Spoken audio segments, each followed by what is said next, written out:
I don't want to scare anybody, but I can give you a couple of scientific facts that are very recent and are being analyzed at this moment. One of them is that the rate with which sea level is rising today is higher than what the IPCC predicted some 5 to 6 years ago. That means that the rate at which the sea level is increasing is accelerating, because all the models that the IPCC uses contemplate or include the natural variabilities that we know of. All the natural variabilities are there, so if things are getting faster, accelerating more than the models predict, then that is reason to worry.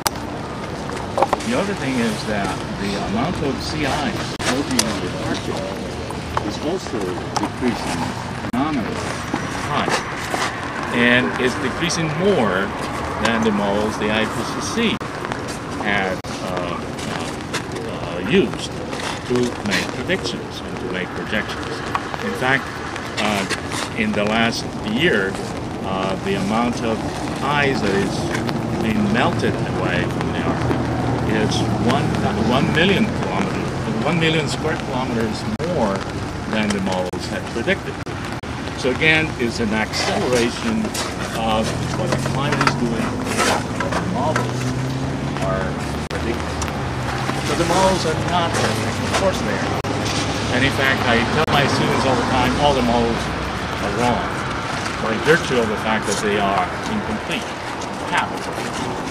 But the model allows us to play what-if scenarios, allows us to predict things, provided that we know exactly what the limitations of what the models are.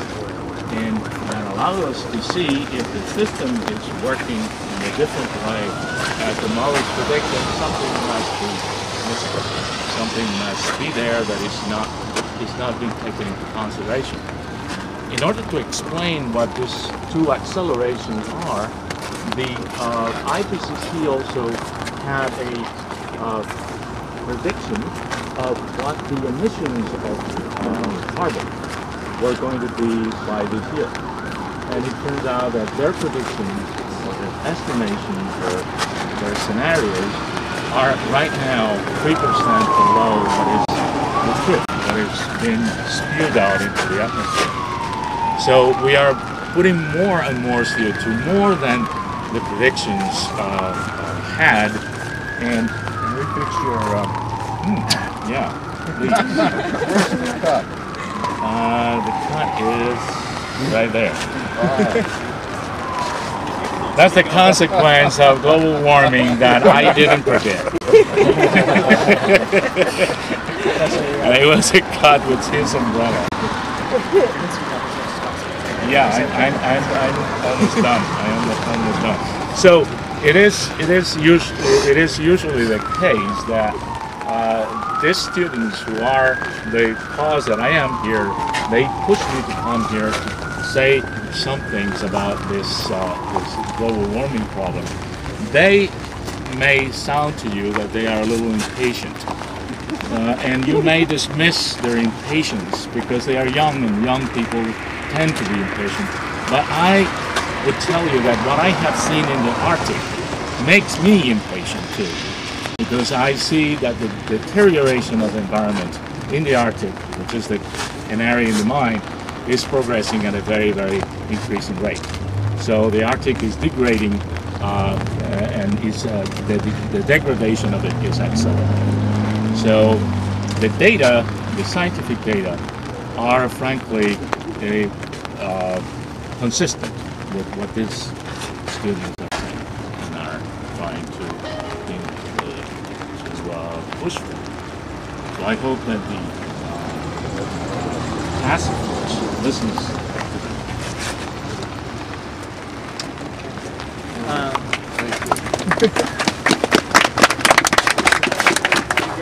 Dr. Hansen, leading scientist in the country. He's an adjunct professor in the Department of Earth and Environmental Sciences at Columbia University, and he's also the author of a book entitled Storm to My Grandchildren. published last year. In 2006, Time magazine named him one of the most influential people in the world.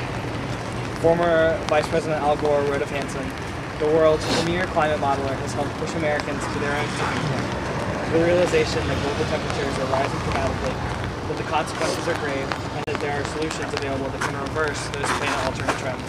The history of the climate science crisis is written. Hansen will be seen as the scientist with the most powerful and consistent voice, calling for intelligent action to preserve our planet's environment. Thanks very much. I need to qualify my statements by saying that although I am a government employee, I'm appearing as a private citizen. But I do know that I am a member, for example, of the National Academy of Sciences, and I've been working on this problem in this area a long time, and I think I know what I'm talking about. And I must say that I am very heartened by two things. First of all, that the students, the young people, are really standing up and asking for proper attention to this issue. And I am also very heartened by the fact that the university is responding in a positive way. And they have appointed this task force, which I have high hopes will take some very substantive actions. Because this matter of global climate change is an issue of intergenerational injustice, which the public does not yet understand, does not yet recognize. They don't realize even the climate change that is going on, because weather fluctuations are so large and so much larger than the amount of global warming to date that it's hard for the person in the street to notice that things are happening. But in fact, what the science reveals is that we are changing global climate, and we are at the point of pushing the system past tipping points, which would cause enormous